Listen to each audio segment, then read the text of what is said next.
இந்த சிறுகிழங்கு ஸ்டிக்ஸ் எப்படி செய்கிறதுன்னு இப்போ பார்ப்போம். இப்போ நான் ஒரு 8 சிறுகிழங்கு எடுத்து வச்சுருக்கேன். இப்போ இதை நம்ம எவ்வளோ கழுவுனாலும் மண் வந்துக்கிட்டே தான் இருக்கும். இப்போ இதை நம்ம ஒரு குக்கரில் போட்டு வேக வச்சுக்கிடலாம். இப்போ நம்ம இந்த சிறுகிழங்கை இந்த தண்ணியில் போட்டுடலாம். இப்போ இதுக்கு ஒரு 5-6 விசில். இப்போ நீங்கள் ஃப்ரெஷ்ஷாக வாங்கினீங்கன்னா ஒரு விசில் போதும். கொஞ்சம் நாள் ஆயிடுச்சு, ஒரு வாரம் ஆயிடுச்சு, இல்லை 2-3 நாள் ஆயிடுச்சுன்னா ஒரு நிறைய விசில் வச்சு எடுத்துக்கோங்க.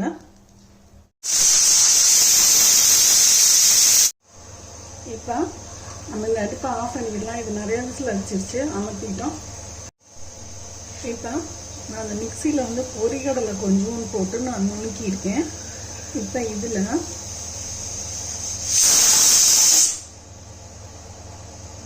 இது வந்து அரிசி மாவு, இது மல்லித்தூள், இது சோம்புத்தூள், உப்பு, பெருங்காயம் எல்லாத்தையும் இதில் போட்டுருவோம். இப்போ இந்த பொரிகடலையை விட இந்த அரிசி மாவு கொஞ்சம் கூடுதலாக இருக்குது.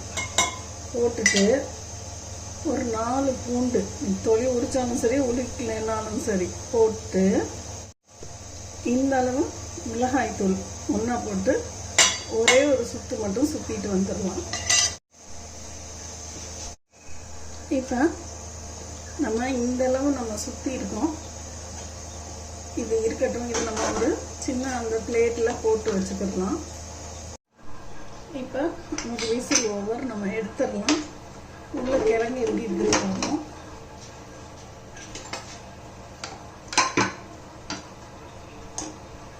நமக்கு நல்லா சாஃப்டாக வெந்திருக்கு. இதை நம்ம இந்த பிளேட்டில் ஒன்று எடுத்து போட்டுக்கிடலாம். இப்போ கொஞ்சம் ஆறி இருக்கு. நீங்கள் இந்த கிழங்க இந்த மாதிரி உரிச்சிங்கன்னா உரிக்க வந்துடும்.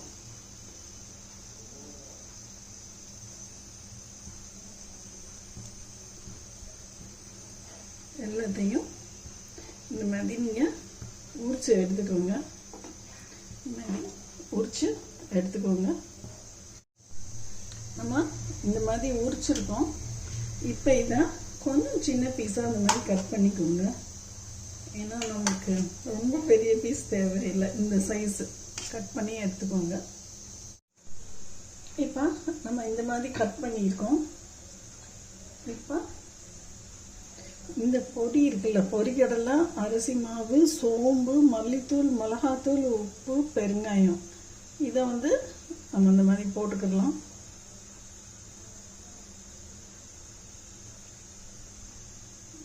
ஃபுல்லாக போட்டோம். நான் இப்போ லைட்டாக தண்ணி கொஞ்சமாக தொளிச்சுக்கோங்க. தொளிச்சு பெரட்டுங்க. தண்ணி பத்தலைன்னா இன்னும் கொஞ்சம் தொளிச்சுக்கோங்க.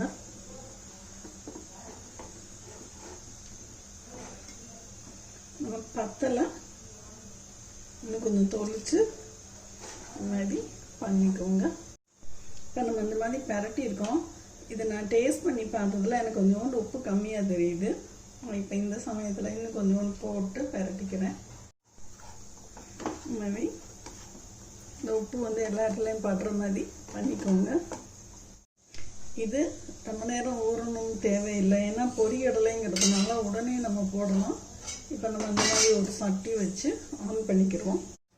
நான் இப்போ அதில் கொஞ்சோண்டு எண்ணெய் தான் ஊற்றுறேன். ஏன்னா அந்த போட்டோன்னே இந்த மிளகாயெல்லாம் இறங்கி இந்த எண்ணெய் வேஸ்ட்டாக போயிடும். அதனால் கொஞ்சமாக எண்ணெய் ஊற்றி ஒரு 4 நாளாக போட்டு ஃப்ரை பண்ணிக்கோங்க. நம்ம இப்போ போட்டுக்கிடலாம் ஒன்று ஒன்றா.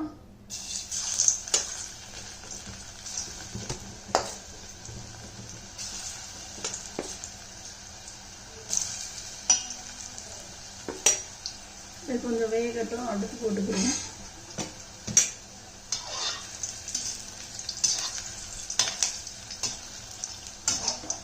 கொஞ்சம் ஹையில் வச்சுக்கோங்க. சிம்மில் வச்சிங்கன்னா ரொம்ப ஆயில் குடிக்கிற மாதிரி இருக்கும். அதனால் ஹையிலே வச்சு பொரிச்சிடுங்க. நான் இப்போ இதை எடுத்துறேன். இந்த மாதிரி நீங்கள் போட்டு அடுத்து பண்ணிக்கிடலாம். இந்த அளவு நமக்கு பொரிஞ்சிருச்சு போதும்.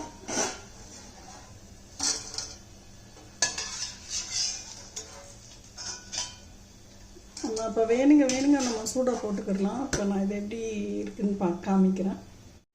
இங்கே பாருங்க, இது நல்லா சூடாக இருக்கும்போதே இப்படி நல்லா பொடி பண்ணி எடுத்து வச்சுருங்க. சிறுகிழங்கு ஸ்டிக்ஸ் இதுதான். ஏதோ ஒரு பார்ட்டி இந்த மாதிரி நீங்கள் பண்ணும் பொழுது நீங்கள் பண்ணிக்கிடலாம். இப்போ பாருங்கள், நம்ம சிறுகிழங்கு ஸ்டிக்ஸ் ரெடி. சூப்பர் யம்மியாக இருக்கும். நல்லா மொறுன்னு கிறிஸ்பியாக நல்லாயிருக்கும். நீங்களும் ட்ரை பண்ணி பார்த்துட்டு சொல்லுங்கள். இங்கே பாருங்கள், போட்டாலே அந்த சவுண்டு கேட்குது பாருங்கள், நொறுன்னு அந்த மாதிரி சூப்பராக இருக்கும். ட்ரை பண்ணி பார்த்துட்டு சொல்லுங்கள் ஃப்ரெண்ட்ஸ். பாய்.